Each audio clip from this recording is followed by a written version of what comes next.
Okay, I know I've been gone for a minute. There's a separate upload coming alongside this one, so just, if you're curious, watch that one whenever. Yeah. Okay, back to the video. I've had a YouTube channel for about 3 years now, and in 2017, I also bought my own console to play video games on, so I wasn't just playing on an iPad or watching people play games anymore. And in 2018, I finally had the means of editing and making my own videos. So as this year comes to a close, I was going to make a video of my top 5 games of the last year, but instead I wanted to talk about games that have meant something to me, not just in the last year, but in the last 3. So I've expanded the list to fit the idea, and only included games that I've completed the main story of, so I'll probably save the ones I haven't finished for an honorable mentions video or something. But without further ado, these are my top 15 games of the last 3 years. Now, where did I put those videos people submitted? Number 15. Colors End. Now, this is a mobile game that's been ported over to the Switch. In other words, my expectations were low for this game. But after playing the free levels, the puzzles and the soundtrack were enough to compel me to buy the full game. Basically, you collide 2 shapes together to make them disappear, and their colors fill up the whole screen. The goal is to make all the shapes disappear and have the final filled-in color match the border. This is both simple and yet becomes so incredibly complicated. The levels are all possible, obviously, even if the ones later down the line take days of just plain trial and error to complete. The soundtrack uses this synth that reminds me of the Wii's music, and it all blends together to make a very fun and zen experience. Until you reach the harder levels.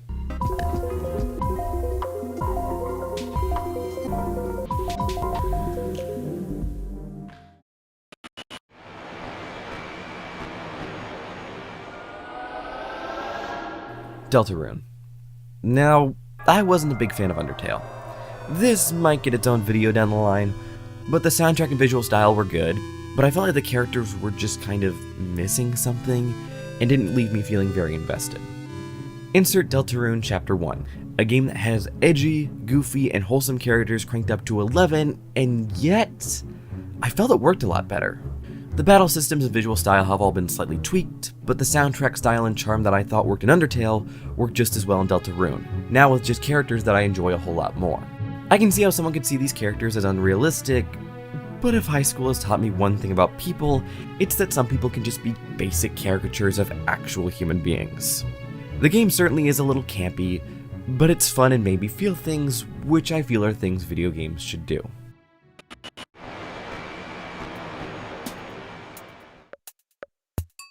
Pkuniku is a game I was very excited for. It seemed to be this wholesome and simple style mixed with physics-based platforming and a complex dystopian plot. Instead, I was disappointed in how watered down and basic the story mode felt. The platforming is solid and a whole lot of fun, and the game is charming and goofy, but I felt disappointed at the lackluster story and the short length of the game. Though the co-op mode is a completely different story. I've played it with friends, family, and even some of my classmates, and every time it's consistently been fun. Seriously, I don't know what it is about this game versus any other co-op modes, but it's the most consistently fun to play. In the end, I enjoyed Pkuniku for all the reasons I just didn't expect.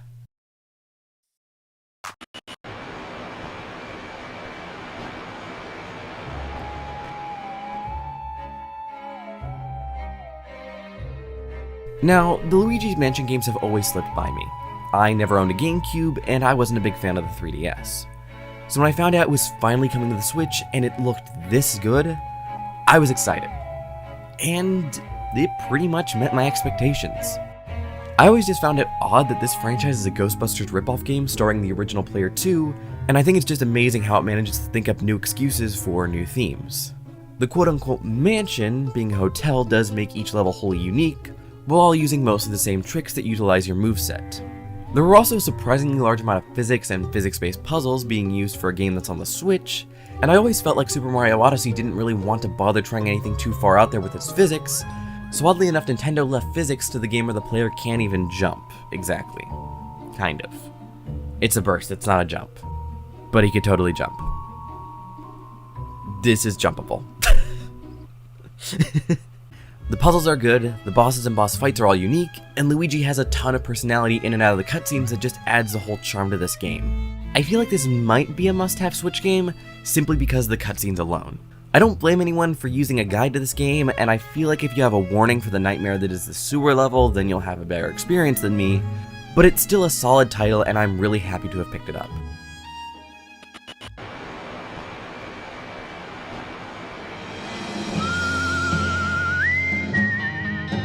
I've already made a script for a video on West of Loathing, so know that my thoughts here are going to be expanded whenever I finish that video.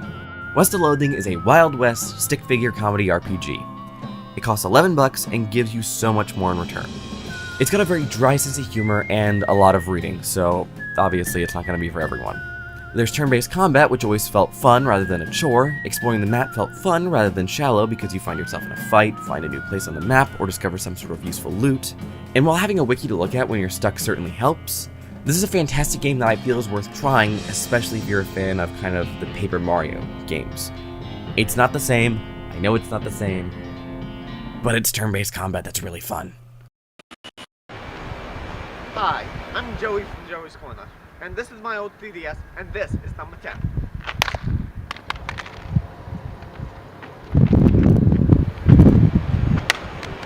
Yeah!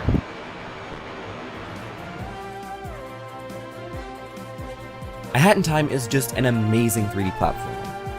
You play as a kid who has to collect these hourglasses to power her ship, and you use your hats to solve puzzles. The game has satisfying platforming and platforming puzzles that kept the game feeling fun with each new level I unlocked. It was also neat to go back to old levels and use the new hats I'd gotten to collect things that had been blocked off up until that point. Where I think the game really shines though is in its writing. Now it's one thing for a game not to keep a single idea in its head for too long, but another for it to have segment after segment of platforming that revolves around turning off faucets, solving a murder, and guiding a parade, which was actually my least favorite experience out of all of it, if I'm honest. The game throws out all of these weird ideas that still all revolve around platforming and still give each level its own identity in terms of the gameplay as well as the look and writing. It all gives this game its own identity that I've only seen matched in games like Paper Mario and the Thousand Year Door. Yes, I am referencing that again. I don't care. It is a good game. Even though I've only ever seen Let's Plays of it because I don't own a GameCube. Of all the games on this list, I feel like this is the one you're most likely to enjoy no matter who you are. I'd place it higher on this list, but it's actually the most recent game that I've played that actually got on it, so I'm guessing this is a fair spot for it.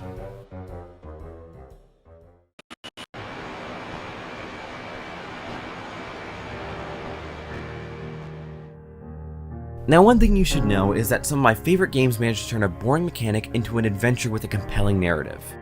Firewatch is no different. You play as Henry, a guy who just took up the job of sitting in a tower all summer to look for fires. Yay! As the summer goes on, you become acquainted with someone in a neighboring tower as strange things begin to happen in the forest beyond, well, just fires and rowdy teenagers. So then, what makes this game so compelling? Try wild conspiracies with someone breaking into your tower and someone attacking campers in the woods. Though it's probably nothing, right?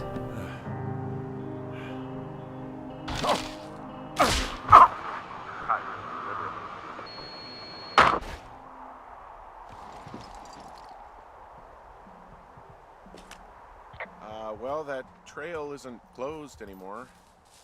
This game is also just beautiful and barely compromised on the Switch apart from a few things popping in here and there. This is a game that rides a line between a realistic story and a completely fictional narrative, but then has a gorgeous style that makes a hike through a fictional woods just beautiful. It's a fantastic combination of ideas, and I wish there were more out there like it. But there's nothing wrong with being unique.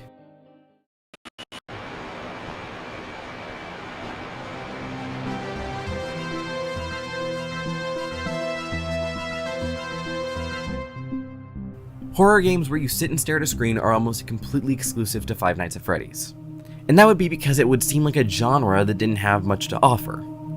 But then Stories Untold blew my expectations out of the water. It's a sort of episodic game where in the first episode you're typing in commands as this kind of interactive story that was common in old computer games. Which was kind of annoying when I couldn't think of what to type and the game wouldn't accept phrases that weren't specific enough. But then the game jumps from a personal computer to a research station and, well, I don't want to spoil everything. Just know that this game has definitely earned a place on this list, as well as a heavy recommendation for me to those looking for a horror experience with a great story and goes beyond cheap jump scares and unnecessary gore. And maybe play it with someone.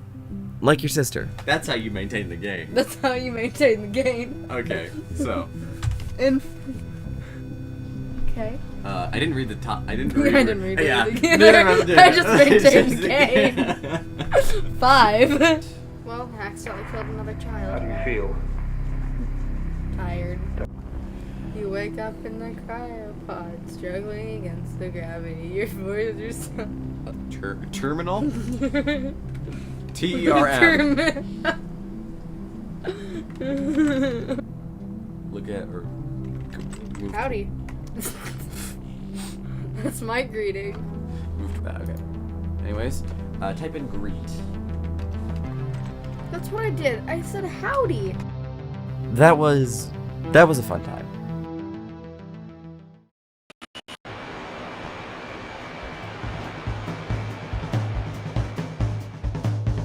Cuphead is a game that's been flooded with praise, and as someone who streamed it back in 2018 and then replayed it like 6 times since it's come over to the Switch, I think it's clear that I love this game. The music, the sound effects, the art style, it all comes together to make a fantastic game that's challenging, but rewarding.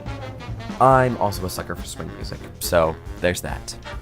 Yes, it's difficult, and yes, sometimes the game has issues like RNG or delayed reactions that can make difficulty just straight up unfair, but I ultimately respect it as an ambitious game and really enjoy replaying it every now and again.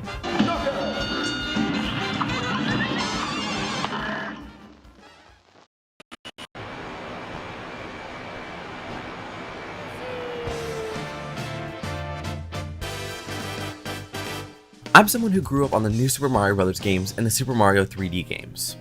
I eventually became sick of the New Super Mario Bros. Games, and the Super Mario 3D games just gave me a headache for some reason. Once I got onto YouTube, I would always hear people talk about Mario and open 3D worlds, and wonder why Nintendo didn't make them anymore. Then came the Switch and Super Mario Odyssey. I bought this the night it came out, and beat it a day or two afterwards. I was absolutely in love with it. The kingdoms, the characters, the moves, the music, the moons, the freedom.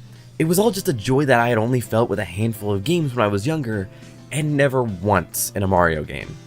Everything about it was simply amazing, and while I know people like the other Mario platformers, this is the Mario platformer I hope to see more of in the future.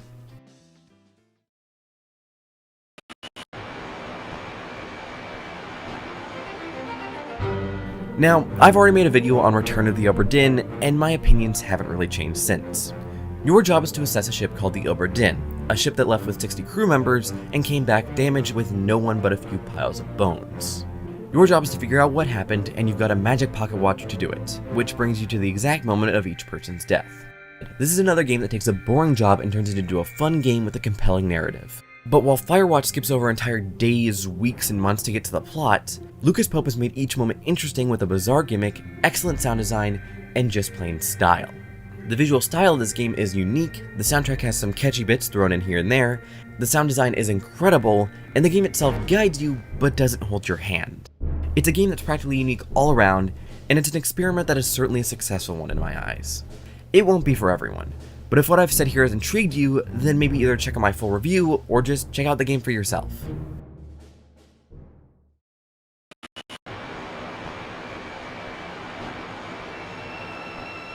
Well, you knew this one had to be on the list somewhere. Bendy has clearly been the backbone of my channel for the last 3 years, and I feel like that isn't without good reason. Good mystery, decent characters, excellent visual design, and a few good tracks thrown in here and there. While I don't think it's perfect, and Chapter 5 is by far the worst of the bunch, I'm not going to deny the influence it's had on my content, nor the good things it has in the other chapters. I feel like if this is not the first time watching a video on my channel, then you know whether or not you're going to play this game. And besides, I've still got a series to finish, so there's definitely more Bendy in my future. Oh boy.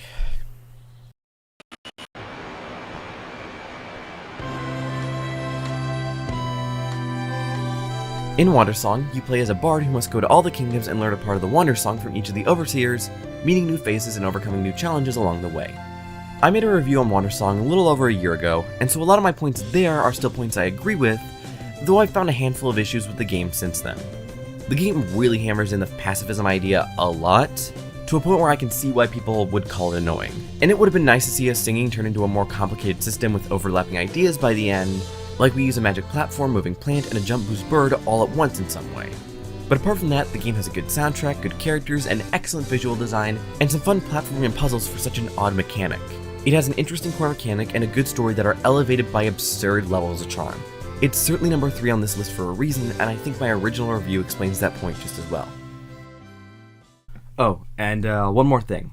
I was actually editing this video when I got another comment on this, so I'm just going to mention it here. Ash is my favorite character. I referred to them as a she in my Watersong video because I thought someone referred to them as a she. I am incredibly sorry for that mistake because I am still getting comments about that to this day, and I understand why, because saying the wrong pronoun can be super annoying, and so I am terribly sorry for that. So I'm super sorry about that. Hopefully I can stop getting comments about that. This probably isn't going to help, but you know what? I'm going to try. I still love Ash. I appreciate people pointing that out to me. Anyways, back to the rest of the video. What it do, what it be, what it is. It's your boy Pacey from Beta Bizzle. This is number 2 on the list of top 15 games by Christopher Portal.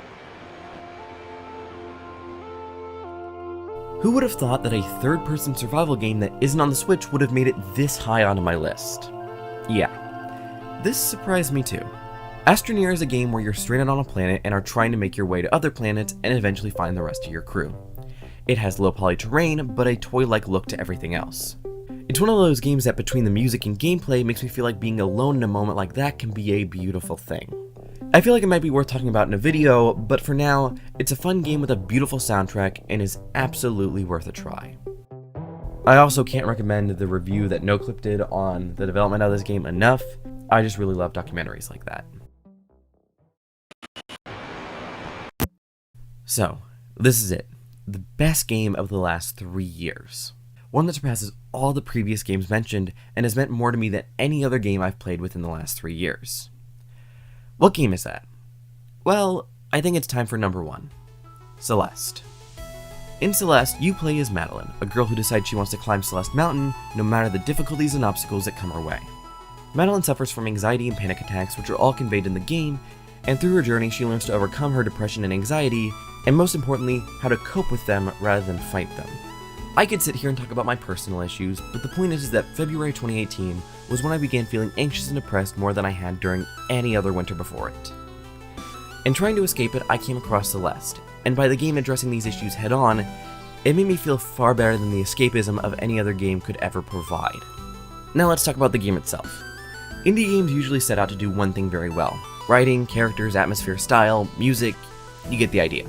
Celeste is one that I feel is simple enough to get that it's an indie game at a glance, and yet has enough content and polish there to feel like it stands as tall as your big open-world AAA games.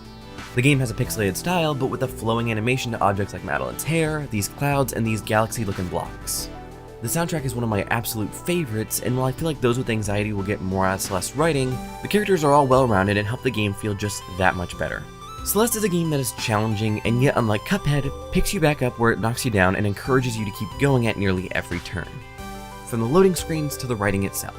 The game is challenging, but comes at a learning curve, and there's an assist mode for things like infinite dashes and invulnerability if you're really struggling. Each chapter comes with something new to push the basic moves of jump, dash, and climb into something completely different. I'm not the biggest fan of the post-game stuff, but the core game is simply amazing. My first proper video post-animation was actually going to be about Celeste, but I wasn't confident enough with how the video was going at the time. However, I'm going to try and go back and revise it for a future video. But for now, if you enjoy platformers, then this is well worth at least giving a try, though as far as I'm concerned, it's the best game of 2018. And also 17 and 19. So, that's it. That's everything. Special thanks to everyone who showed up in this video. I was really happy with the results to this. Sorry I've been gone for so long. You know, life happens, I guess.